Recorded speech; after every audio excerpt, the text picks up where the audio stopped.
خیرکم من تعلم القرآن وعلمہ، تم میں سے بہترین شخص وہ ہے جو قرآن سیکھے اور سکھائے۔ اہدنا الصراط المستقیم، ہمیں سیدھی اور سچی راہ دے۔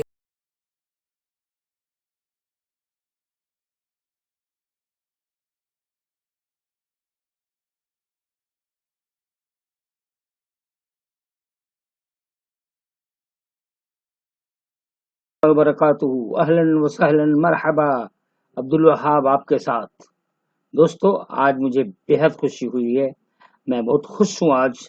خوشی کی وجہ یہ ہے کہ آج سے 8 ماہ قبل سورہ البقرہ آیت نمبر 91 سے 101 تک آپ کے سامنے پیش کیا تھا۔ الحمدللہ آج اس کے ویورز 1000 ہو گئے، بےحد خوشی ہوئی۔ میں ہمت دیا تھا کہ ہم کبھی نہ کبھی آگے بڑھیں گے، اور آج بھی میں آپ لوگوں سے وعدہ کرتا ہوں کہ آپ جو لوگ سنتے ہیں وہ تو یقیناً میری نظروں میں انٹیلیجنٹ ہیں، انٹلیکچوئل ہیں۔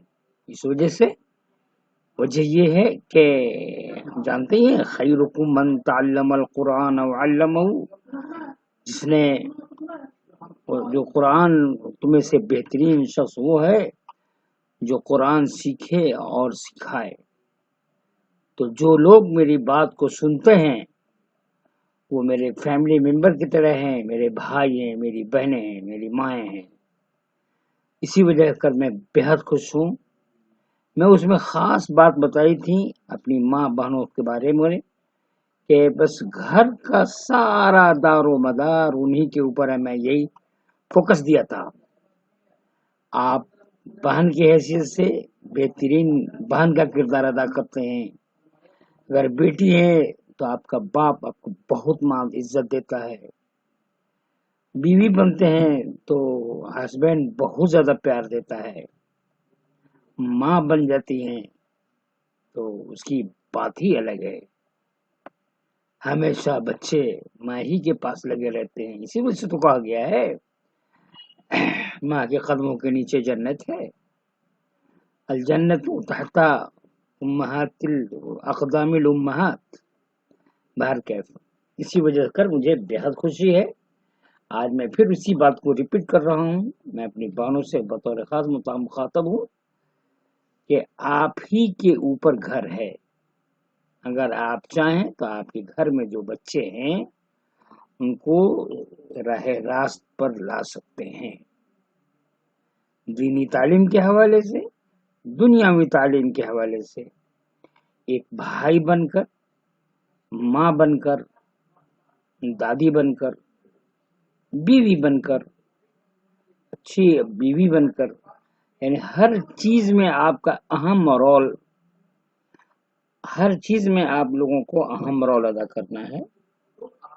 اسی لیے میں کافی خوش ہوں اور ابھی بھی خوش ہوں۔ 1000 ہوا تو اتفاق میں ہی دیکھ لیا، تو پھر میں نے 1001 جو ویو ہوا وہ میرا ہوا، میں نے پھر دوبارہ اس کو پڑھا۔ آج آپ کے سامنے میں نے پیش کر دوں گا انشاءاللہ تعالی۔ اس میں جو لگا ہوا رہتا نا اسکرین، اینڈ اسکرین، اس میں وہی ویڈیو ڈالوں گا، آپ لوگ اسے توجہ سے پڑھیں گے۔ میں کیفائی پڑھتے ہیں سورہ النساء آیت نمبر 109 سے لے کر کے پڑھوں گا انشاءاللہ، 15 یا 20 تک پڑھوں گا، دیکھتا ہوں جیسے موقع ہوں گے ویسے میں پڑھوں گا۔ بسم اللہ الرحمن الرحیم۔ ہا انتم ہؤلاء جادلتم عنہم فی الحیاۃ الدنیا فمن یجادل اللہ عنہم یوم القیامۃ ام من یکون علیہم وکیلا ومن يعمل سوءا او يظلم نفسه ثم يستغفر الله يجد الله غفورا رحيما ومن يكسب اثما فانما يكسبه على نفسه وكان الله عليما حكيما ومن يكسب خطيئة او اثما ثم يرمي به بريئا فقد احتمل بهتانا واثما مبینا ولولا فضل الله عليكم ورحمته لهم طائفة منهم أن يضلوك وما يضلون إلا أنفسهم وما يضرونك من شيء وأنزل الله عليك الكتاب والحكمة وعلمك ما لم تكن تعلم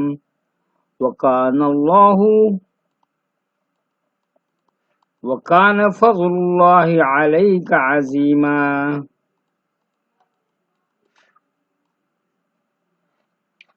تم لوگوں نے دنیا کی زندگی میں تو ان کی طرف سے جھگڑا کر لیا، مگر قیامت کے دن کو کون ان کے بدلے اللہ سے جھگڑا کرے گا، یا کون ہوگا ان کا کام بنانے والا؟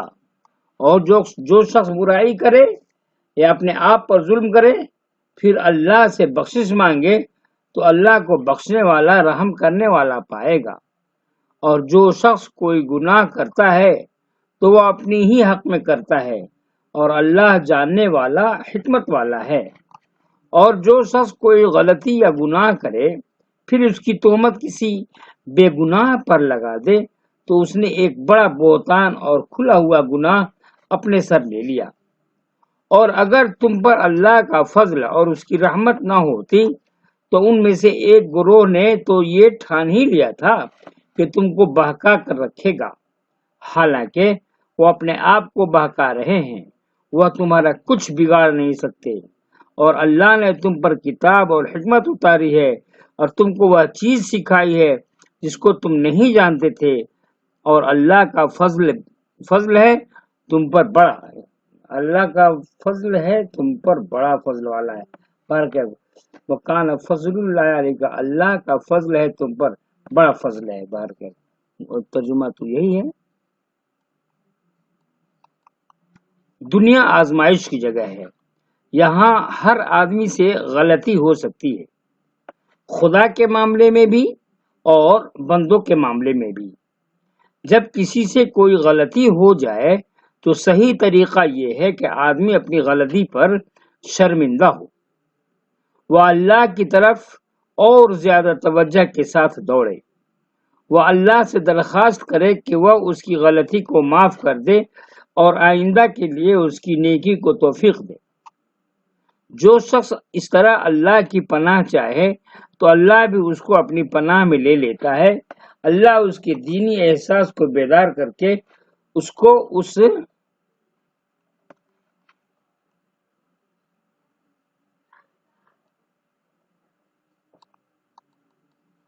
قابل بنا دیتا ہے کہ وہ پہلے سے زیادہ محتاط ہو کر دنیا میں رہنے لگے۔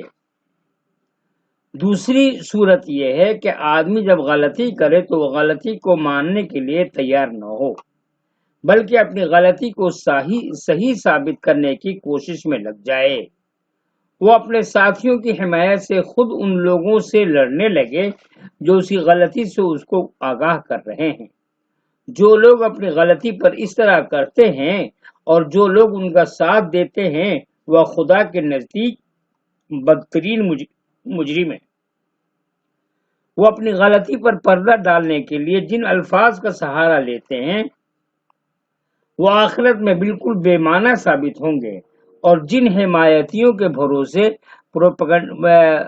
بھروسے پر وہ گھمنڈ کر رہے ہیں وہ بالآخر جان لیں گے کہ وہ جو کچھ ان کے کام آنے والے نہ تھے۔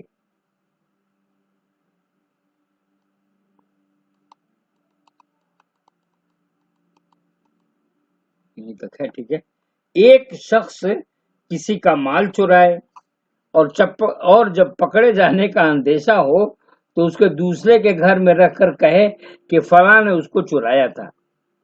ایک شخص کسی عورت کو اپنی ہوس کا نشانہ بنانا چاہے اور جب وہ پاک دامن خاتون اس کا ساتھ نہ دے تو وہ جھوٹے افسانے گڑھ کر اس خاتون کو بدنام کرے۔ دو آدمی مل کر ایک کام شروع کریں، اس کے بعد ایک شخص کو محسوس ہو کہ اس کی ذاتی مصلحتیں مجروح ہو رہی ہیں، وہ تدبیر کر کے اس کام کو بند کرا دے اور اس کے بعد مشہور کرے کہ اس کے بند ہونے کی ذمہ داری فریق ثانی کے اوپر ہے۔ یہ سب اپنا جرم دوسرے کے سر ڈالنے کی کوشش ہے، مگر ایسی کوششیں صرف آدمی کے جرم کو بڑھاتی ہیں، وہ اس کو بری الزمہ ثابت نہیں کرتی۔ اللہ کا سب سے بڑا فضل یہ ہے کہ وہ ہدایت کے دروازے کھولے، وہ آدمی کو سمجھائے کہ غلطی کرنے کے بعد اپنی غلطی کو مان لو، نہ کہ بحث کر کے اپنے کو صحیح ثابت کرو۔ کسی سے معاملہ پڑے تو ساتھیوں کے بل پر گھمنڈ مت کرو، بلکہ اللہ سے ڈر کر تواضع کا اندازہ اختیار کرو۔ کسی کے خلاف کارروائی کرنے کا موقع مل جائے تو اپنے کو کامیاب سمجھ کر خوش نہ ہو، بلکہ اللہ تعالیٰ سے دعا کرو کہ وہ تم کو ظالم بننے سے بچائے۔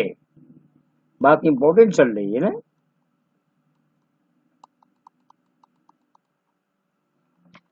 لا خیر فی کثیر من نجواہم الا من امر بصدقۃ او معروف او اصلاح بین الناس ومن يفعل ذلك ابتغاء مرضات الله فسوف نؤتيه اجرا عظیما ومن يشاقق الرسول من بعد ما تبين له الهدى وَيَتَّبِعْ غَيْرَ سَبِيلِ الْمُؤْمِنِينَ نُوَلِّهِ مَا تَوَلَّىٰ وَنُصْلِهِ جَهَنَّمَ وَسَاءَتْ مَصِيرًا۔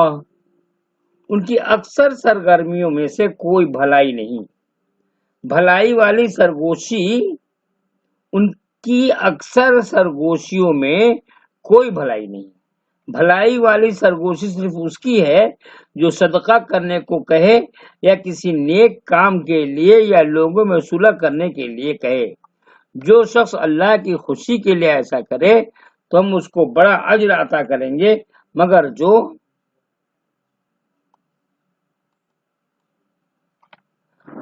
جو شخص رسول کی مخالفت کرے گا اور مومنین کے راستے کے سوا کسی اور راستے پر چلے گا، حالانکہ اس پر واضح ہو چکی ہے، تو اس کو ہم اسی طرح چلائیں گے جدھر وہ خود پھر گیا، اور اس کو جہنم میں داخل کریں گے، اور وہ برا ٹھکانہ ہے۔ 15 آیت 114 سے 115 تک ہو چکا ہے۔ دیکھتا ہوں کہاں تک ہوتا ہے ترجمہ، تفسیر دیکھ لیتے ہیں۔ حق کی بے آمیز دعوت جب اٹھتی ہے تو وہ زمین پر خدا کا ترازو کھڑا کرنا ہوتا ہے۔ اس کی میزان میں ہر آدمی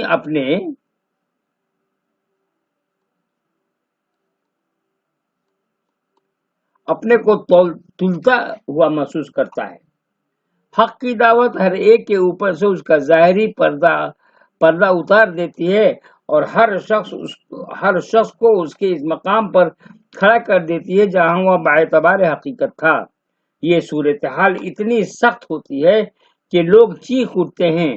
سارا ماحول داعی کے لیے ایسا بن جاتا ہے جیسے وہ انگاروں کے درمیان کھڑا ہوا ہو۔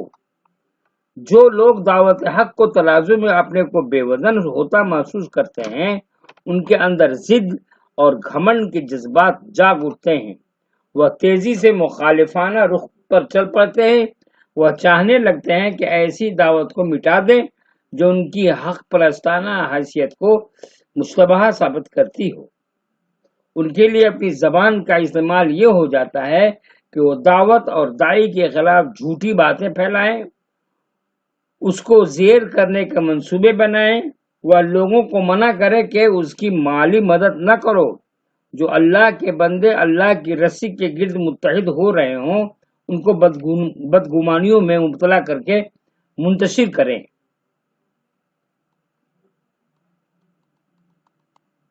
اس کے برعکس جو لوگ اپنی فطرت کو زندہ رکھے ہوئے تھے ان کو اللہ کی مدد سے یہ توفیق ملتی ہے کہ وہ اس کے آگے جھک جائیں، وہ اس کا ساتھ دیں اور اپنی زندگی کو اس کے مطابق ڈھالنا شروع کر دیں۔ ایسے لوگوں کے لیے ان کی زبان کا استعمال یہ ہوتا ہے کہ وہ کھلے طور پر سچائی کا اعتراف کریں۔ وہ لوگوں سے کہیں کہ یہ اللہ کا کام ہے، اس میں اپنا مال اور اپنا وقت خرچ کرو۔ وہ لوگوں کو ترغیب دیں کہ وہ اپنی قوتوں کو نیکی اور بھلائی کے کاموں میں لگائیں۔ وہ آپس کی رنجشوں اور شکایتوں کو دور کرنے کی کوشش کریں۔ حق کا اعتراف ان کے اندر جو نفسیات جگاتا ہے اس کا قدرتی نتیجہ یہ ہے کہ وہ اس قسم کے کاموں میں لگ جائیں۔